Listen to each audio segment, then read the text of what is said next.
우리가 이 시대를 살아가면서 많은 일들을 겪게 되고 또 옳지 않는 일들을 만나게 되고 또 우리 자신들의 연약한 어떤 질병과의 싸움에 선에 들어설기도 하고 이런 상황들과 우리가 맞비겨서 오늘 이 말씀이 우리에게 주어지고 있음을 우리가 알기를 원합니다.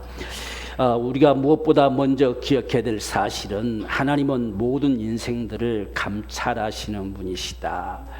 감찰이란 말은 그분이 직접 목격하시고 그분이 살피시고 섬세하게 그분이 우리 가운데 지켜보신다, 이런 뜻을 가지고 있어요. 그래서 오늘 하나님 앞에서 감추어질 것이 아무것도 없어요. 우리가 하나님은 전지전능하시다 또 이렇게 말씀하시잖아요. 그러니까 하나님 앞에서는 아무것도 감추어질 것이 없습니다. 또한 그분 앞에 목격되지 않을 것이 또한 없습니다. 어떤 사람이든지 간에 무엇이든지 간에 하나님 앞에는 다 목격되고 있다는 사실, 이것이 저와 여러분들의 분명한 믿음이기를 원합니다. 우리가 하나님이 눈에 보이지 않는 그 하나님을 우리가 어떻게 믿을 수 있느냐, 어떻게 우리가 알 수 있느냐 하는 사실은 성경을 통해서 우리에게 밝혀져 오는 그 하나님, 성경은 하나님이 자신을 계시하는 거예요. 나는 이러한 자다, 나는 이렇게 역사한다, 이런 모습들을 계시하시는데 우리가 그런 하나님을 보고 그런 하나님을 믿을 때에 그런 역사가 우리 삶 속에도 동일하게 일어나는 것이지요. 그래서 우리가 시편 66편 7절 말씀 보면 저가 능으로 영원히 치리하시며, 하나님이 우리가 다스린다는 사실, 하나님이 감찰하실 뿐만 아니라 다스린다는 사실도 우리가 분명하게 믿어야 될 것입니다. 눈으로 열방을 감찰하시니 거역하는 자는 자고하지 말지니라 그랬어요. 하나님이 열방을 감찰하십니다. 온 세상은 우연하게 흘러가는 것이 아니고 하나님 손안에 있음을 우리는 믿어야 돼요. 그래서 하나님 앞에서 노출되지 않을 것이 아무것도 없습니다. 온 세상은 하나님 앞에서 다 목격되고 있다. 그래서 거역한 자들은 하나님 앞에서 자고하지 말지니라, 하나님이 다 보고 계시다는 거예요.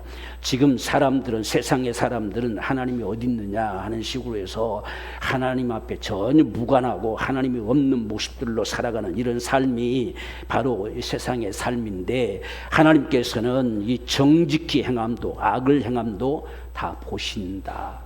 우리의 삶을 다 보신다는 이야기예요. 하나님께서 저와 여러분들을 감찰하신다, 보신다.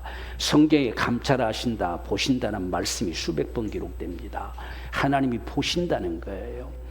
우리가 하나님 살아계시다는 사실을 믿는 건 그분이 직접 보신다는 것을 믿는 것과 동일한 거예요. 그래야 그분을 우리 믿는 것이지, 하나님 말로만 살아계시다가 아니라 직접 우리 삶의 현장 속에서 우리를 목격하시는 분이시다. 세상의 통치자인 왕들의 행위일지라도 하나님은 다 보신다는 거예요. 우리가 열왕기상 15장 11절 보면 아사가 그 조상 다윗같이 여호와 보시기에 정직히 행했다. 그러니까 왕들이 자기 권세를 가지고 세상을 호령하고 자기 나라를 호령하고 다스리고 하지만 정직히 행하는지 악을 행하는지를 하나님은 보신다는 거예요. 또한 15장 26절 말씀 보면 저가 여호와 보시기에 악을 행하되 그 아비의 길로 행하며 악을 행함도 보신다는 거예요. 그러니까 세상의 이 군왕들, 세상 각 나라의 왕들, 그가 어떤 자이든지 간에 하나님 앞에는 그가 다 목격되고 있어요. 그래서 반드시 그대로 하나님 갚으시는 분이십니다. 이걸 저와 여러분들이 분명히 확신하기를 원합니다. 여기에 우리의 믿음이 있는 것이죠. 세상에 그렇지 않으면, 세상의 공의라고 하는 것이 사라져버리면 수많은 사람들이 억울함을 당하고 살아갈 수밖에 없습니다. 그런데 하나님께서는 반드시 보시고 갚으시는 분이시다는 거예요. 그 하나님이 우리 하나님이시기 때문에 우리는 하나님을 의지하고 그분으로 인해서 우리가 살아갈 수 있는 힘을 얻는 이러한 축복을 가져올 수 있는 것이지요. 우리가 마태복음 6장 4절 말씀 보면 내 구제함이 은밀하게 하라, 은밀한 중에 보시는 너희 아버지가 갚으신다. 하나님은 은밀하게 보신다. 여기서 은밀하다는 말은 숨어서 보신다는 뜻이에요. 그러니까 하나님께서 다 나타나셔서 내가 다 보고 있다 이렇게 하면 누가 그 앞에서 자기 임의대로 할 자가 있겠습니까? 그러니까 하나님께서는 안 보이는 모습으로 보신다는 거예요. 그게 은밀하게 보신다. 그래서 여기서 구제함도 우리의 기도함 다 보신다고 했어요. 우리의 삶도 다 보셔요. 그리고 그대로 갚으시는 분이 하나님이시다. 우리는 세상에서 때로는 어떤 어려움을 당하고 억울한 일을 당하고 했을 때에 그분께 우리는 의리하는 거예요. 그분이 반드시 이 현장을 보셨다는 것이지요. 그냥 나 혼자만 아무도 알아주지 못하는 이 억울함 속에, 이 안타까움 속에, 또는 아픔 속에 있는 것이 아니라 하나님이 그 사실을 보셨다는 거예요. 그렇기 때문에 그분 앞에 우리는 아뢰고 그분의 도우심을 구하고 그분의 은총을 우리가 사모하는 것이지요. 이게 저와 여러분들이 이 세상을 살아가는 저와 믿음의 삶입니다. 그래서 우리의 삶이 어떤 상황에 놓여져도 우리는 하나님이 정말 간섭하시는, 하나님이 상관해 주시는 그 사람 되기 원합니다. 우리는 하나님의 관심을 끄는 게 우리 신앙의 갈망이에요. 우리가 어떤 상황에 놓여져도 하나님이 우리를 위하시면 우리를 당할 자가 없어요. 그래서 우리는 그 하나님을 끝까지 신뢰하고 끝까지 의지하고, 세상은 악은 반드시 하나님 갚으시는 역사를 행하십니다. 반드시 징벌하시게 돼 있어요. 우리가 성경에 하나님이 갚으신다는 이야기도 수백 번 기록되고 있음을 볼 수가 있어요. 하나님이 갚으십니다. 그분이 계시기에 오늘 우리가 있는 겁니다. 그렇지 않으면 세상에 힘 있는 자가 다 통치하고 다스리겠지요. 그런데 하나님이 계시다는 거, 이 사실을 망각한 자들은 자고하지 말지니라 라고 말씀하잖아요. 자고하지 말아라. 하나님이 다 목격하고 계시다. 그래서 오늘 저와 여러분들은 이사야 41장 10절의 말씀을 우리 한번 같이 한번 읽어보십시다. 시작. 두려워 말라. 내가 너와 함께함이니라. 놀라지 말라. 나는 내 하나님이 됨이니라. 내가 너를 굳세게 하리라. 참으로 너를 도와주리라. 참으로 나의 의로운 오른손으로 너를 붙들리라. 아멘. 이 소리가 오늘 저와 여러분들을 향한 주님의 소리예요. 우린 이 하나님 믿을 수 있어야 돼요. 지금 이 말씀이 아주 좋은 환경 속에서 들려지는 소리가 아니라 다 이 지금 바벨론 포로로 잡혀가가지고 돌아올 수 없는 그런 상황에 놓여진 그 모습 속에 하나님께서 이렇게 말씀하시는 거예요. 그래서 두려워하지 말라, 겁내지 말라, 놀라지 말라만 겁내지 말라는 소리입니다. 어떤 상황이 너희 앞에 놓인다 할지라도 겁내지 말라. 내가 네 하나님이라는 거예요. 이것이 오늘 저와 여러분의 삶 속에 가장 귀한 복이에요. 하나님이 내 편이시다는 게, 하나님이 나를 위하신다는 말이죠. 하나님이 너와 함께 하신다. 내가 네 하나님이다 라고 말씀하실 수 있는 이 은혜가 오늘 본문 속에서 우리에게 들려지는 소리가 되기 원합니다. 어떤 위기를 만나고 어떤 상황을 만날지라도 오늘 이 말씀이 저와 여러분들 속에 늘 살아있기를 원해요. 여기 보십시오. 내가 너를 굳세게 해주리라. 참으로 도와준다. 하나님께서 자신의 이 명예를 걸고 이야기하는 겁니다. 내가 진실이다. 이건 진실이라는 이야기예요. 참으로 나의 오른손으로 너를 강하게 붙들어 줄 것이다. 이렇게 말씀하십니다. 오늘 우리가 살아가는 삶 속에서요, 하나님은 우리 삶을 다 허용하셔요. 우리가 이 땅에 살아가면서 여러 가지 일들을 다 만나고 살아가는 우리 삶을 다 허용하십니다. 그러나 그 안에서 우리가 믿음으로 승리하게 하시는 것이 하나님의 역사예요. 그렇기 때문에 우리는 이런 말씀이 필요한 거죠. 만약에 우리의 삶을 허용하지 않았으면 하나님께서 다 막으시고 다 붙드시고 끌고 다니면 아무 문제가 없겠지요. 그런데 우리가 살아가는 삶은 하나님이 허용하신다는 것. 그래서 우리가 살아가는 이 삶 속에서 살아갈 때에 그 삶 속에서 우리는 하나님을 신뢰하는 믿음으로 살아가는 것입니다. 그래서 어떤 일을 만나도 두려워하지 말라 하셨다는 게, 그분이 두려워하지 말라 하셨고 그분이 겁내지 말라 하셨어요. 그분이 나를 굳세게 할 것이다. 참으로 너를 도와준다는 거예요. 이런 말씀이 지금 나를 보시는 그분에게서 나오는 소리예요. 나를 바라보시고 나를 살피시고 나를 감찰하시는 그분이 오늘 우리에게 하시는 말씀입니다. 그러나 오늘날 세상 많은 사람들은 하나님을 전혀 마음에 두지 않고 살려고 그래요. 앞으로 세상은 점점 하나님 없는 세상으로 추구해 갈 것입니다. 세상은 하나님을 싫어해요. 하나님이 없었으면 좋겠어요. 왜? 하나님이 계시다고 인정되어지면 자기 임의로 할 수가 없거든요. 하나님이 없다고 해야, 천국도 지옥도 없다고 해야 자기 살고 싶은 대로 살고 마음껏 하고 싶은 대로 하고 살다 가는 것이지, 그렇게 착각을 하게 돼 있습니다. 그래서 갈수록 하나님을 싫어합니다, 세상은. 그래서 모든 사고와 모든 제도와 모든 법들이 하나님 없는 세상을 향해서 만들어가고 있어요. 거기에 우리가 같이 흘러가면 우리 속에 하나님 없는 사상이 담겨지게 돼 있어요.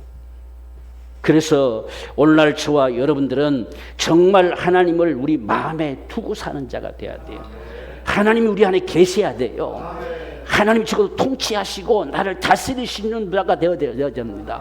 하나님이 다스릴 수 없는 자는 그 임의로 사는 자, 그걸 죄악이라고 타락이라고 그렇습니다. 오늘 본문의 말씀을 보면 40여 명이나 되는 사람들이 당을 지어가지고 지금 사도 바울을 죽이기 전에는 내가 아무것도 먹지도 마시지도 않겠다고 맹세를 합니다. 그래서 오늘 12절 말씀 보면 나리샘의 유대인들이 당을 지어 맹세하되 바울을 죽이기 전에는 먹지도 아니하고 마시지도 아니하겠다 하고, 그래서 음모를 꾸밉니다. 바울을 반드시 죽이겠다. 왜 이런 상황들이 벌어지냐면, 이건 지금 유대인들은 예수를 인정하지 않으려고 하는 거예요. 자기들 잡아 죽였잖아요. 그런데 그 예수님이 인생들의 구주시라고 전하니까, 그가 없이는 전혀 살아갈 방법이 없다고 이야기하니까 그게 싫은 거예요. 그래서 사도 바울을 죽여버리면 자기들에게 아무 문제가 되지 않을 것처럼 착각을 하는 것입니다. 오늘 세상의 모습과 똑같은 것이죠. 방법이 다를 뿐이죠. 이들은 직접 이 당시에 죽일 수 있는 것은 대제사장이라는 것을 이야기했잖아요. 대제사장은 이스라엘 유대인들 가운데 한 사람이에요. 이건 유대인의 임금과 같은 자예요. 그런데 만약에 예수를 인정하면 대제사장의 임무는 끝이 나는 거예요. 이제 대제사장의 모든 것이 끝이 나고 예수가 주가 되시는 거예요. 그게 이들이 싫은 겁니다. 그래서 가든지 예수를 죽여버리자, 없애버리자 해서 예수를 죽여버린 거죠. 그런데 예수님이 부활하시고 그 제자들이 다시 일어나시고, 더더군다나 사도 바울은 유대인뿐만 아니라 지금 이방에까지 가서 복음을 전하고, 그렇게 유대인에서 정말 아주 유명한 사람으로, 정말 뛰어난 자로 그를 참 바라보고 있었는데, 그가 한순간에 예수를 믿고 바꾸어져서 예수의 복음을 전하니 그를 죽여버리자는 거예요. 이 얼마나 참 잔인한 모습입니까? 그래서 이들이 음모를 꾸미는 것은 다 대상에 찾아가가지고 다시 한 번만 불러내리십시오. 네 말을 자세히 들어보겠다 하고서 불러내리면 그가 내려오는 동안에 우리가 중간에 매보가 있다가 그저 죽여버리겠습니다. 이걸 대상이 허용해요. 그러니 참 얼마나, 여러분, 대상이면 하나님과 유대인들 사이의 중보 역할이에요. 근데 그가 바울을 죽이는 것을 허용해 줍니다. 허락을 해 주는 겁니다. 같이 그 음모에 동참하는 거예요. 이게 얼마나 참 잔인한 모습인가. 자신들이 지금 무슨 짓을 하고 있는지 몰라요. 이 하나님이 없는 사고 속에서는 자신들이 행하는 일이 좋은 일인지 나쁜 일인지, 이게 악한 것인지 선한 것인지 구별이 안 됩니다. 자기에게 좋으면 다 좋은 것이 되는 거예요. 이게 하나님 없는 사고 속에 사는 사람들의 모습들이에요. 자기가 하나님 되는 거죠. 자기가 기준이에요. 자기에게 맞지 않으면 없애버리는 거죠. 죽여버리겠다는 거죠. 이게 하나님 없이 살아가는 사람들. 비록 이들이 유대교를 가지고 있고 유대인들이고 하나님을 믿는다고 말하지만, 그러나 정작 지금 자기들이 하고 있는 이 짓이 무슨 짓인지를 생각도 못합니다. 그냥 내게 싫으면 없애버리자, 우리를 배신했기 때문에 죽여버리자, 지금 이런 식의 사고로 나오는 거예요. 이것은 하나님을 대적하는 행위예요. 그리고 복음을 증거하는 역사를 가로막는, 해방하는 사탄의 계략입니다. 자신들은 그것이 무슨 짓을 하고 있는지 잘 생각도 못하죠. 감히 무슨 짓을 하고 있냐. 왜? 하나님이라는 존재가 없으니까 자기들에게. 지금 이들은 하나님을 빙자하고 있지만 누가 하나님이냐? 자신들이 하나님일 뿐이에요. 대상이면 적어도 하나님을 알고 대상 직무가 왜 필요했느냐? 예수님이 세상에 오실 길을 예비하는 그 일에 필요했던 것입니다. 그 일을 맡았던 그 대상이 그 예수의 복음을 전한 자를 죽여버리라는 거예요. 그게 말이나 됩니까? 이들 속에 하나님은 말하고 있지만 하나님이 없다는 이야기예요. 그러니까 자신들이 사도 바울 하나 죽여도 아무 감각이 없어요. 아무 양심의 가책을 느끼지 못합니다. 왜? 자기에게는 옳으니까. 오늘날 우리가 사는 세상도 그런 모습들을 많이 볼 수 있어요. 자기에 옳은 게 옳은 거예요. 그러나 하나님은 반드시 갚으시는 분이십니다. 그걸 용납하지를 않습니다. 하나님은. 오늘 우리가 로마서 1장 28절 보면 또한 저희가 마음에 하나님 두기를 싫어하며 하나님께서 저희를 그 상실한 마음대로, 이 타락된 마음이라는 거예요. 하나님 마음에 두기 싫어하는 건 타락된, 그 마음이 타락됐어요. 내어버려 두사 합당치 못한 일을 하게 하셨으니 네 마음대로 살아라. 일단 살아봐라 한번.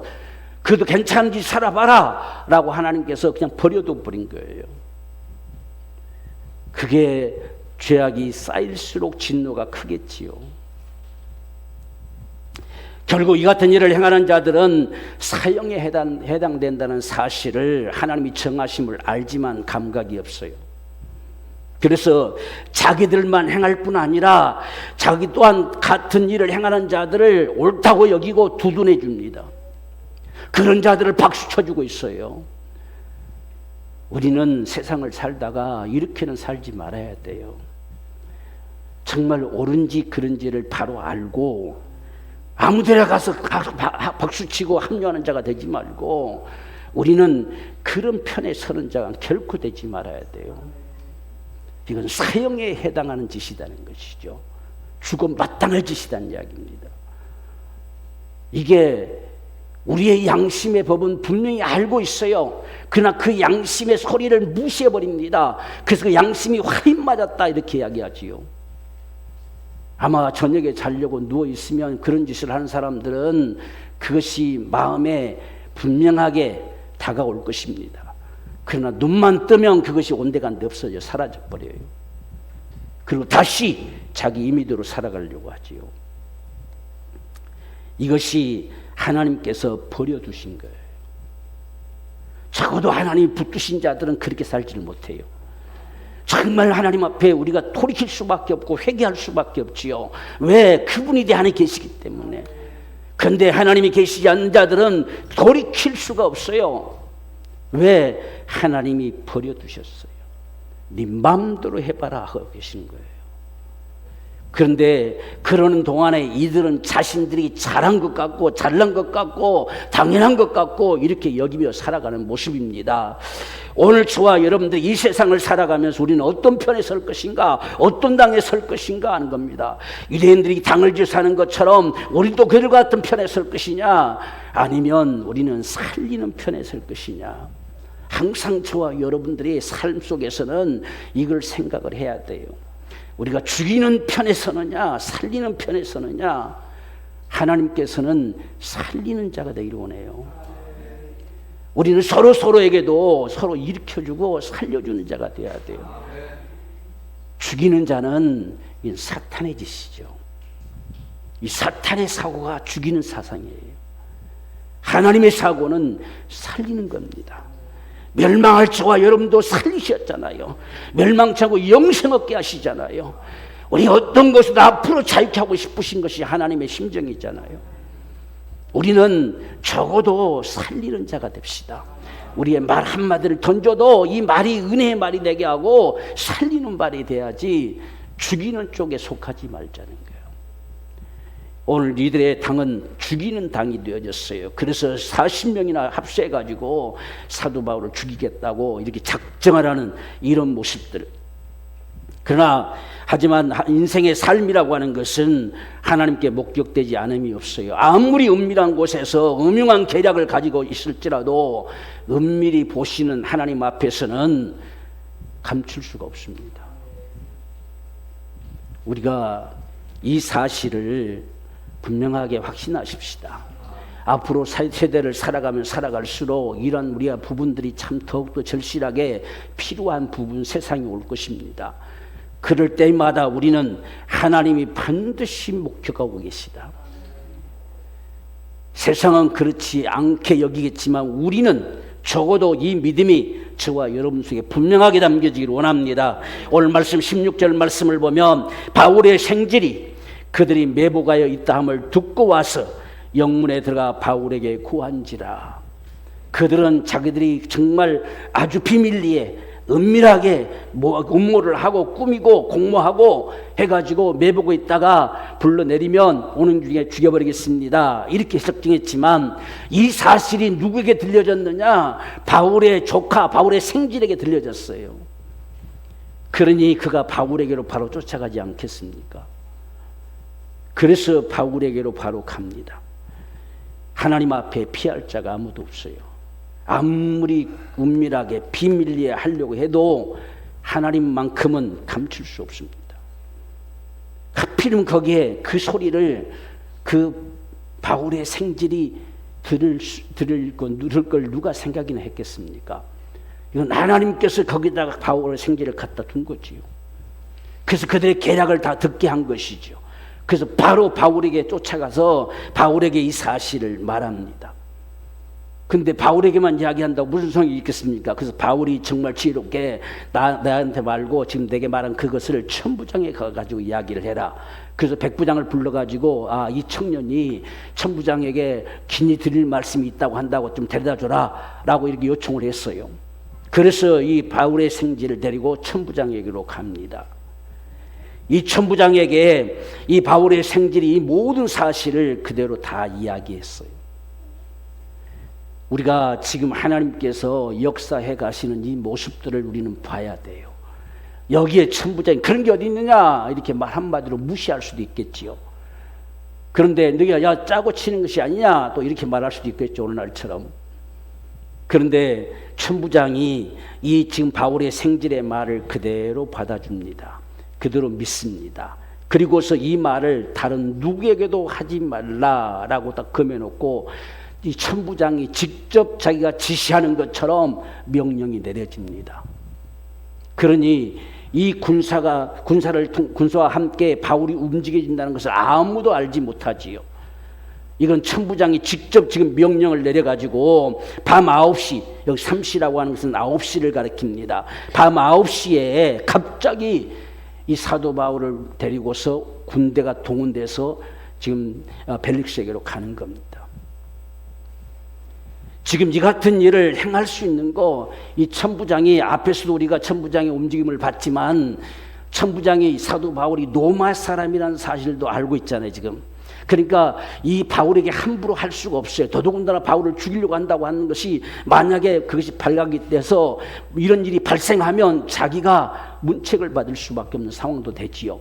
그래서 이 천부장이 즉시로 움직여지는데 여기 23절 말씀 보면 백부장을 둘을 불러 이르되 밤 제3시에 저녁 9시를 이야기합니다. 가이사랴에까지 갈 보병 200명과 마병 70명과 창군 200명을 준비하라. 엄청난 군대가 움직입니다. 그냥 몇 사람만 무장하고 지켜도 충분할 것 같은데 여기에 지금 보병이 200명이나 사도 바울을 둘러싸고 움직여가는 것이지요. 그리고서 이 말탄 사람들 마병이 70명이나 또 둘러싸고 있어요. 그리고 창을 가진 사람 창군이 200명이나 됐다. 이 엄청난 군사가 지금 적어도 500명 이상이 되는 군사들이 움직여지고 있는 모습이죠. 어떤 죄수가 움직이는데 이렇게 움직여지겠어요? 어떤 왕의 행렬 같으면 혹시나 모르지만 죄수가 지금 움직여지는데 이 엄청난 군대가 동원돼서 움직여져 가는 것은 이게 하나님의 역사예요. 그냥 지금 사도 바울은 그냥 죄수가 아니에요. 그런데도 불구하고 하나님께서는 지금 이 길을 통해서만 안전하게 로마에까지 갈 수 있는 길이기 때문에 하나님이 이 길을 지금 허용하시는 거지요. 그렇지 않으면 이 로마 사람들에게 왜 하나님 넘겨주겠습니까? 그런데 지금 유대인들이 사방 갖고 오셔서 그를 만나면 죽이려고 하기 때문에 안전하게 보호돼서 로마에까지 가는 이 길을 예비할 수 있는 길은 이것밖에 없습니다. 그래서 이 많은 군대가 동원돼서 지금 사도 바울을 이송시키고 있어요. 거기다가 지금 여기에 천부장은 편지를 친히 씁니다. 그 편지를 써서 벨릭스에게 내가 지금 바울에 대해서 모든 걸 좀 알아봤는데 이는 죽일 만한 일이 아무것도 없습니다. 자기들끼리 무슨 율법에 맞고 안 맞고 해가지고 이렇게 지금 소요 사태를 일으키고 있습니다. 이런 사실을 편지로 써가지고 직접 보내줍니다. 우리가 29절 말씀 보면 송사하는 것이 저희 율법 문제에 관한 것뿐이요 한 가지도 죽이거나 결박할 사건이 없음을 발견하였나이다. 아무 죄도 없습니다. 이 소리죠. 천부장이 직접 변호를 해줘요. 바로 이런 사실, 비록 죄수의 몸으로 끌려가는 것 같지만 이 천부장은 이는 전혀 결박당할 일도 없고 죽일 만한 일도 없고 어떤 일도 행한 자가 없습니다. 행한 것이 없습니다. 이렇게 편지로 직접 써서 변호해주는 이런 모습을 우리가 보게 됩니다. 그리고서 유대인들을 향해서는 너희는 그곳에 가서 따져라 라고 이렇게 명령을 내린 거예요. 자, 하나님은 이같이 돕는 손길을 반드시 예비하신다는 사실을 우리는 믿어야 돼요. 오늘날 우리 삶 속에서도 그냥 삶이 어우러져 가는 것 같지만 그 안에 하나님께서 움직여 가십니다. 여기에 지금 하나님께서 한 말씀도 안 하시잖아요. 한 말씀도 안 하시지만 이건 하나님이 개입하시고 하나님이 간섭하시고 직접 그 현장을 감찰하고 계시는 이 하나님의 역사를 보여주고 있는 모습이에요. 그들이 정말 은밀하게 계획하고 꾸몄지만 거기에 바울의 생지를 나타나서 듣게 하고 그 사실이 천부장에 들려져서 낮이 밝아서 움직여진 것이 아니라 밤중에 바로 움직여져 버리는 이런 역사를 만들어가는 것이 하나님의 역사지요. 또 이 일에 기꺼이 천부장은 승낙하고 이 일을 명령하는 모습을 보게 됩니다. 이같이 하나님께서는 반드시 자기의 사람들을 지키시고 붙드시고 감찰하시는 분이시다. 이걸 저와 이 세상을 살아가면서 우리가 평생에 이런 믿음이 있기를 원합니다.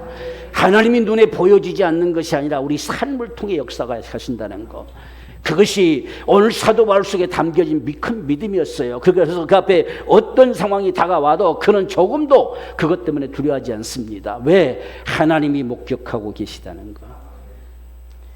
하나님께서는 그가 말씀하신 그대로 철저히 사도 바울을 보호해서 로마에까지 갈 수 있는 길을 예비해 가십니다. 우리가 11절에서 봤잖아요. 그날 밤에 주께서 바울 곁에 서서 이르시되 담대하라, 네가 예루살렘에서 나의 일을 증거한 것 같이 로마에서도 증거해야 하리라 하시니라. 주께서 말씀하신 그대로 그 일을 이루어 가십니다. 여러분, 지금 유대인들이요 예루살렘에서만 죽이려고 하는 것이 아니라 가는 곳곳들마다 죽이려고 하기 때문에 사도 바울이 그냥 로마로 가기가 쉽지 않아요. 배를 타고 가면 뱃속에서 누군가 튀어나와서 죽일 수 있을 것이고, 육로로 가면 걸어가는 동안에 만나서 죽일 것이고, 이건 도무지 로마에까지 갈 수 있는 그런 부분들이 아닙니다. 오늘 이같이 보호돼서 철저하게 군사로 보호돼서 가지 않는 한은 그가 로마로 갈 수 있는 방법이 없어요. 그래서 하나님께서 가장 안전하게 갈 수 있는 방법이 이 로마의 군사로 지키기 위해서 로마까지 끌고 가는 것이지요. 그게 하나님의 역사의 모습입니다. 세상 사람들은 정말 이유 없이 정말 불쌍하게 고생당하는 것 같고 참 고통당하는 것 같이 보여지지만 하나님께서는 그 길을 통해서 로마에까지 가는 역사를 이루신다는 겁니다. 그렇기 때문에 이런 상황 앞에서도 너는 담대하라, 네가 예루살렘에서 나의 일을 증거한 것 같이 로마에서도 증거할 것이라는 거예요. 너는 반드시 이 길을 통해서 로마에까지 갈 것이다, 염려하지 마라, 지금 이렇게 말씀하는 거지요. 그래서 지금 이 소식이 그들 손에 맡겨주지 않습니다. 지금 예루살렘에 하나님께서 보내신 것은 이 사도 바울이 어떠한 일을 당할 것인지 알면서 그것이 보내시는 것입니다. 그 같은 사실은 예루살렘의 복음을 증거하기 위해서 보내신 것이지 그를 죽은 가운데 결코 내놓지 않으신다는 이야기예요. 하나님이 허용하시지 않으면 참새 한 마리도 땅에 떨어질 수 없어요. 우리는 이 사실을 믿읍시다. 오늘 저와 여러분들이 어떤 상황에 놓여 있어도 하나님이 허락하지 않는 이상은 우리를 죽은 가운데 내놓을 수가 없다는 거예요. 그게 하나님의 역사지요. 이게 저와 여러분의 믿음이 되기를 원합니다. 우리가 어떤 죽을 병에 걸려 있을지라도 하나님이 허용하지 않으시면 죽음 가운데 내놓을 수 없다는 거예요.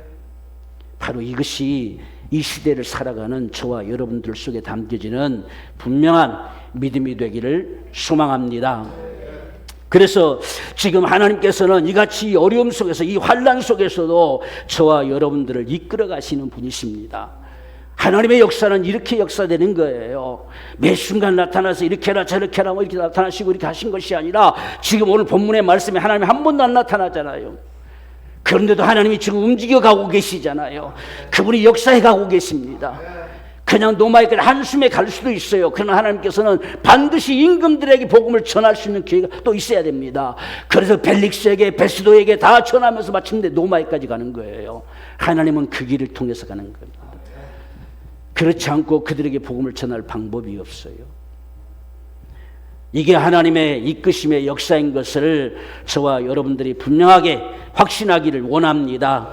그래서 마침내 이들이 지금 안디바드리에 이릅니다. 이 31절 32절 말씀 보면, 보병이 명을 받은 대로 밤에 바울을 데리고 안디바드리아에 이르러 이튿날 마병으로 바울을 호송하게 하고 영문으로 들어가니라. 마지막까지 군대가 다 동원돼서 그곳에 안착할 수 있도록 가이사라로 들어갑니다. 그곳에서 벨릭스가 통치하고 있기 때문에 가이사라에까지 무사히 보내는 거예요.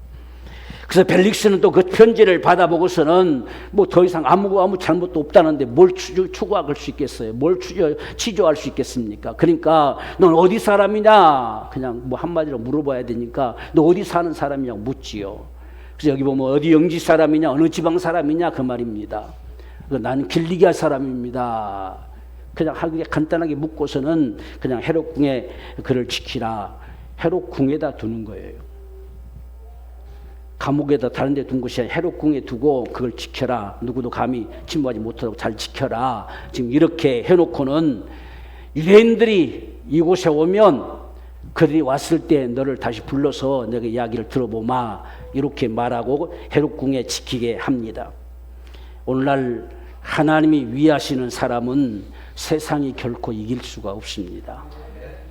하나님이 위하시는 사람. 그래서 저와 여러분들은 반드시 승리할 수밖에 없어요. 우리가 어떤 상황에 지금 우리가 처해 있어도 오늘 이러한 하나님의 역사하심을 바라보면서 우리 속에도 이 동일한 믿음이 담겨져서 이 시대 가운데도 승리하는 사람들이 되어지기를 소망합니다. 그래서 오늘 저와 여러분의 삶 속에 진실로 하나님 우리를 목격하시고 붙드시고 함께 하신 하나님을 전폭적으로 의지하며 살아갈 수 있는 사람들, 그분 앞에 적어도 기도하며 사는 사람들, 하나님 앞에 우리 강구하고 그분의 도우심을 구하고 사는 우리 인생의 삶, 이것이 오늘 저와 여러분들의 삶입니다. 사도 바울이 이러한 삶 속에서 얼마나 기도했겠어요. 우리가 11절 말씀처럼 밤에 지금 바울 곁에 서서 말씀하셨다 이렇게 말씀하잖아요. 이게 정말 하나님 앞에서 사도 바울도 막막하지요. 이 상황에서 노마에까지 가야 되는데 이거 어떻게 갈 수 있는지 자기로서는 방법이 없어요.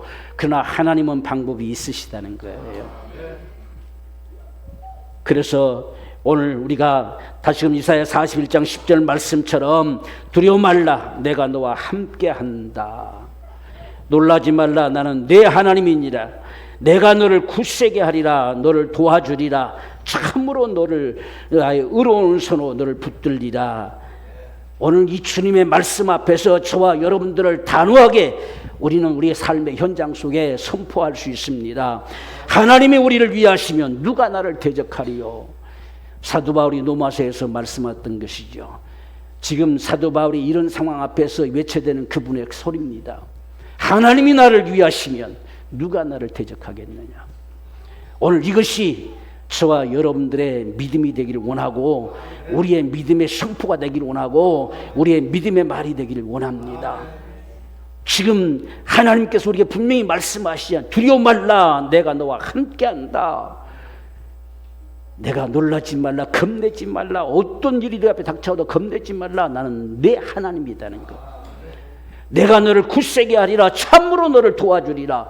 참으로 나의 오른손으로 너를 붙들리라 하시는 이 하나님이 오늘 우리 하나님이세요. 그 그분이 오늘 우리와 함께 하셔요. 이 하나님이 저와 여러분들을 위하십니다.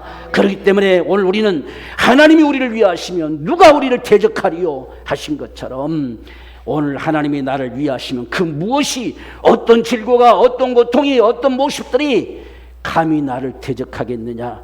우리는 단호하게 선포하며 이 시대 가운데 믿음으로 승리하는 복된 삶이 되어지기를 주의 이름으로 축원합니다.